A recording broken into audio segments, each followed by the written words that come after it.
Hello friends, welcome to NCERT classes. और आज हम एनसीईआरटी क्लासेस में क्लास 11th का chapter number 1 the living world study करने वाले हैं। इस चैप्टर के पहले ही 3 लेक्चर्स आ चुके हैं। अगर आपने वे 3 लेक्चर्स नहीं देखे हैं तो उन्हें आप तीनों लेक्चर्स को जाकर देख सकते हैं। और स्टडी करते हैं। आज का हमारा टॉपिक है टैक्सोनॉमिकल एड्स। तो टैक्सोनॉमिकल एड्स क्या होता है? टैक्सोनॉमिकल, देखिए टैक्सोनॉमी जो वर्ड्स डेराइव हुआ है वो हुआ है टैक्सोनॉमी से। टैक्सोनॉमी एक ऐसी ब्रांच ऑफ साइंस है जिसमें हम क्लासिफिकेशन करते हैं, या आप ऐसे बोल सकते हो द प्रोसेस ऑफ क्लासिफिकेशन। हम इसमें क्लासिफिकेशन करते हैं। और जो एड्स का मतलब निकलता है, एड्स का मीन्स निकलता है कोई हेल्प, किसी तरह की हेल्प। तो क्लासिफिकेशन करने में हम किन चीज़ों की हेल्प ले सकते हैं, हम उन्हें टैक्सोनॉमिकल एड्स कहते हैं। तो देखिए जो टैक्सोनॉमिकल एड्स है हम इन्हें भी नोट्स के अकॉर्डिंग ही पढ़ेंगे। देखिए जो टैक्सोनॉमिकल एड्स हमारी कौन कौन सी हैं, जैसे हर्बेरियम, ठीक है, बोटेनिकल गार्डन, जोलॉजिकल पार्क। तो ये हमारी क्या है, टैक्सोनॉमिकल एड्स हैं। जैसे कीज, ठीक है, बोटेनिकल गार्डन, हर्बेरियम, म्यूजियम और जोलॉजिकल पार्क। इन्हें पढ़ने से पहले हम आपके पास समझना चाहते हैं कि प्रिजर्वेशन क्या होता है और कंजर्वेशन क्या होता है। प्रिजर्वेशन का मीन्स है बचाना, किसी चीज़ को बचाना। हम इसमें किस चीज़ को बचाते हैं? हम इनमें चीज़ों को प्रिजर्व करते हैं। जो डेड स्पेसिमेंस होते हैं, जो मरे हुए प्लांट और एनिमल्स होते हैं, हम इन्हें प्रिजर्व करते हैं हर्बेरियम में या म्यूजियम में। ठीक है, तो हम कहाँ रखते हैं इन्हें? हर्बेरियम में, म्यूजियम में। हर्बेरियम में हम डेड प्लांट्स को रखते हैं और म्यूजियम में हम डेड एनिमल्स को रखते हैं। कंजर्वेशन का मीन्स होता है किसी चीज़ को सुरक्षा से रखना। तो हम सुरक्षा से किस चीज़ को रखते हैं? लिविंग स्पेसिमेंस को रखते हैं। और कहाँ रखते हैं? बोटेनिकल गार्डन में हम प्लांट्स को रखते हैं और जोलॉजिकल पार्क में हम एनिमल्स को रखते हैं। तो स्टडी करते हैं जो हर्बेरियम है। हर्बेरियम का मीन्स है प्रिजर्वेशन, यानी कि चीज़ों को बचाना। आप किस चीज़ को बचाते हैं हम इसमें? ऑफ डेड प्लांट स्पेसिमेंस, सिर्फ मरे हुए प्लांटों को हम इसमें बचाते हैं। और act as quick referral system, और ये बहुत ही जल्दी हो जाता है।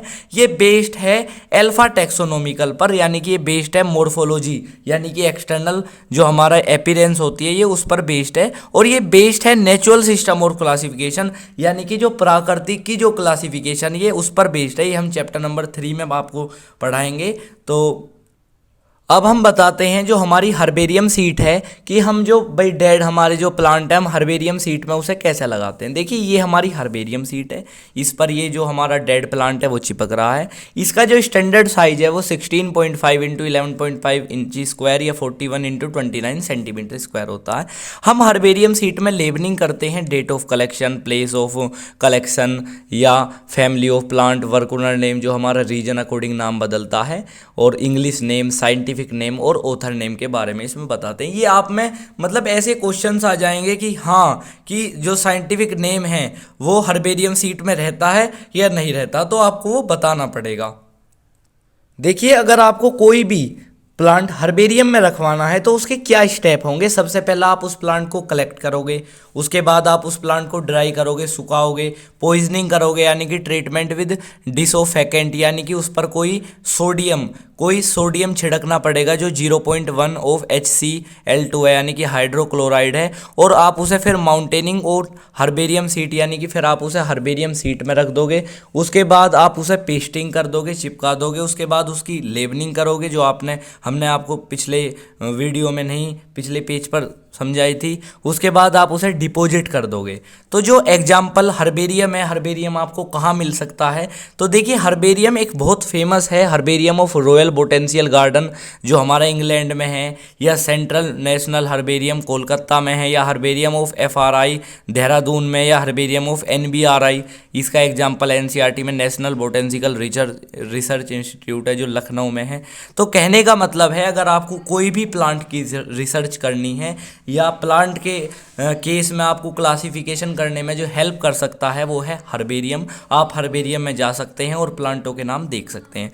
उसके बाद botanical garden, means of conservation, यानी कि यहाँ चीज़ों को बचाया जाता है और वैसे भी लिविंग प्लांट्स को यहाँ बचाया जाता है। हर्बेरियम में डेड प्लांट को मतलब बचाया जाता है और यहाँ सुरक्षा से लिविंग प्लांट को रखा जाता है। तो इसमें restricted area of land when plant are conserve, यानी कि यहाँ बहुत अच्छे एरिया में रखा जाता है। और देखिए जब प्लांट रहता तो उसमें प्लांट के ऊपर ही उसका फैमिली नेम लिखा जाता है और उसका साइंटिफिक नेम या आप बोटेंशियल नेम भी बोल सकते हैं।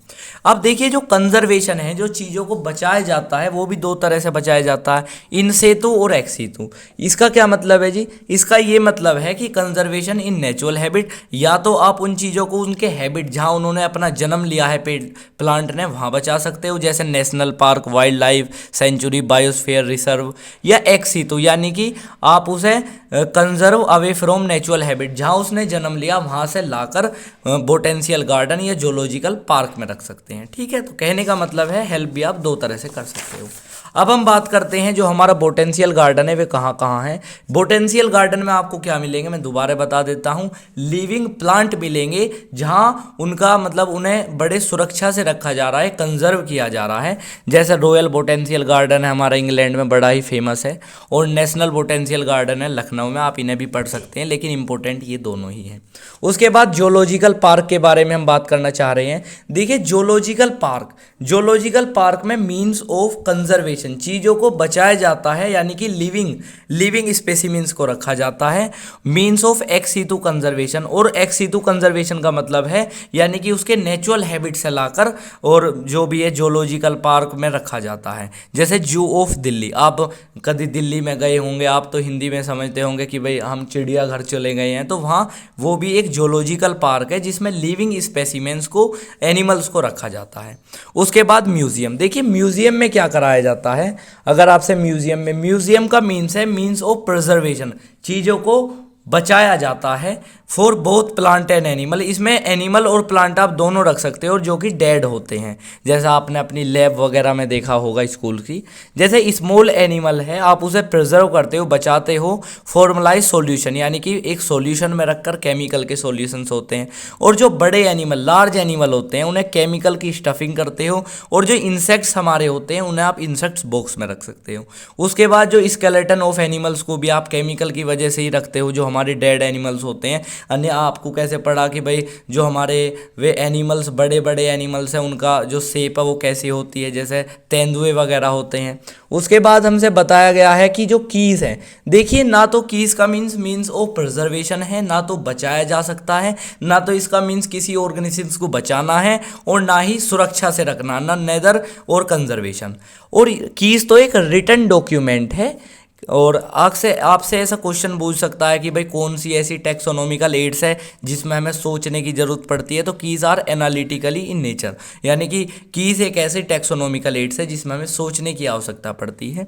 और कीज आर बेस्ड है सिमिलरिटी और डिसिमिलरिटी पर, जो we can choose one statement, हम इसमें चूज करते हैं एक स्टेटमेंट। देखिए एक ऐसा ये डॉक्यूमेंट होता है, जैसे लीफ है, लीफ एक कैरेक्टर है, तो उसके आगे दो अपोजिट स्टेटमेंट लिखे रहते हैं, जैसे लीफ इज सिंपल या लीफ इज अपोजिट। तो पेयर ऑफ अपोजिट स्टेटमेंट, हम इन अपोजिट स्टेटमेंट को कपलेट बोलते हैं, और हर स्टेटमेंट को हम लीड बोलते हैं, जैसे ये लीड और ये लीड। उसके बाद हमसे बताया गया है कि हर डिफरेंट अलग अलग कैटेगरी के लिए अलग अलग कीज का होना अनिवार्य है। सेपरेट की फॉर डिफरेंट कैटेगरी, अलग अलग कैटेगरी को सेपरेट की चाहिए, जैसे जीनस एक कैटेगरी है, फैमिली, ऑर्डर, इन्हें सब है एक डिफरेंट कैटेगरी चाहिए प्लांट एंड एनिमल्स के केस में। अब following can also help in classification. हम अभी क्या पढ़ रहे थे, अभी हम टेक्सोनॉमिकल एड्स पढ़ रहे थे कि ऐसी कौन कौन सी चीज़ें हैं जो हमें क्लासिफिकेशन करने में हेल्प कर सकती हैं। उसके अलावा भी हमें क्लासिफिकेशन करने में हेल्प करती हैं ये चार किताबें, जिनका नाम है फ्लोरा, मैनुअल, कैटालॉगिस या मोनोग्राफ। देखिए फ्लोरा में ओनली प्लांट के बारे में आप जानकारी ले सकते हैं। अगर आपके पास फॉर एग्जांपल कैटलस एक प्लांट है और आपको उसके बारे में कच्चा मतलब कच्चा जो चिट्ठा बोलते हैं, जैसे पूरी जानकारी जिसे बोलते हैं, तो आप उससे ले सकते हैं फ्लोरा किताब से। जैसे फ्लोरा हमारी जो बुक है वो इन्फॉर्मेशन देती है, क्या क्या इन्फॉर्मेशन देती है, ये डिस्ट्रीब्यूशन ऑफ प्लांट, हैबिट, उसकी हैबिट कैसी, इकोलॉजिकल इन्फॉर्मेशन यानी कि वो प्लांट कहाँ रहता है, complex index of plant found in any area, और ये बताती है कि हाँ ये प्लांट कहाँ कहाँ हो सकता है। उसके बाद अगर आपको इससे कम इन्फॉर्मेशन चाहिए तो आप मैनुअल किताब में ले सकते हैं इसी प्लांट की। Manuals are using provide information करता है सिर्फ आइडेंटिफिकेशन ऑफ नेम, इसके नाम वगैरह बता सकता है। अगर आपको कम इन्फॉर्मेशन चाहिए तो आप मैनुअल से भी ले सकते हैं। उसके बाद आप catalogue names of species found in area are arrange in alphabetically order. देखिए जो कैटलॉग्स है वो एक ऐसी डिक्शनरी टाइप होती है, इसमें बताया जाता अगर आपको कोई भी प्लांट एनिमल्स के नेम्स के बारे में बूझना है तो इसमें एक अल्फाबेटिकली ऑर्डर में आपको बताया जाता है। ऐसा नहीं है आगे पीछे, जैसे अल्फाबेटिकली ऑर्डर में इंफॉर्मेशन दी जाती है कि हाँ भाई जैसे कैटलस है तो कैटलस सी से स्टार्ट होता है, तो इसमें बताया जाता है कि भाई ये ऑर्गेनिजम्स यहाँ हो सकता है। उसके बाद अगर आपको क्लासिफिकेशन सिर्फ और सिर्फ इंफॉर्मेशन, एक थोड़ी सी इंफॉर्मेशन चाहिए तो आप मोनोग्राफ बुक का यूज कर सकते हैं जिससे contain information for single taxon, सिर्फ और सिर्फ उसी ऑर्गेनिजम्स के बारे में थोड़ी सी इंफॉर्मेशन बता सकता है। उसके बाद हम 2-4 लाइन एनसीईआरटी की देख लेते हैं जो आपको क्लियर कर देंगी पॉइंटों को। जैसे टैक्सोनॉमिकल एड्स है, देखिए टैक्सोनॉमिकल एड्स में क्या बताया गया है कि the collection of actual specimens of plant and animal species is essential and its prime source of taxonomical study.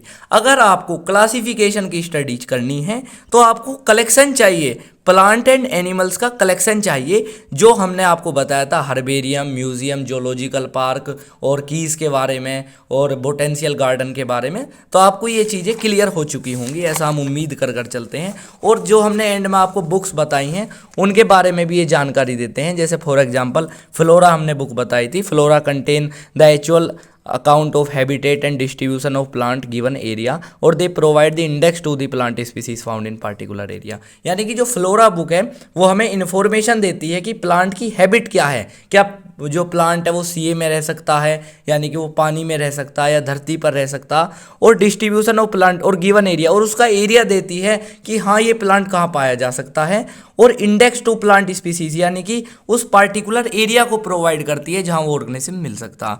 Manual जो हमारी बुक है वो प्रोवाइडिंग करवाती है इन्फॉर्मेशन, लेकिन ये थोड़ी सी इन्फॉर्मेशन देती है कि उस ऑर्गेनिजम्स का आइडेंटिफिकेशन ऑफ नेम, उस ऑर्गेनिजम्स का नाम क्या है और वो ऑर्गेनिजम्स कहाँ पाया जा सकता है। तो हम उम्मीद करते हैं कि आपको ये चैप्टर क्लियर हो चुका होगा जिसका नाम है chapter number 1 the living world. तो अगले वीडियो में हम चैप्टर नंबर 2 लेकर आएंगे जिसका नाम है बायोलॉजिकल क्लासिफिकेशन। तो वीडियो पसंद आई है तो वीडियो को लाइक करें, चैनल को सब्सक्राइब करें। हमने आपके हर पॉइंट को क्लियर करने की पूरी कोशिश करी है, और कमेंट करना ना भूलें। धन्यवाद।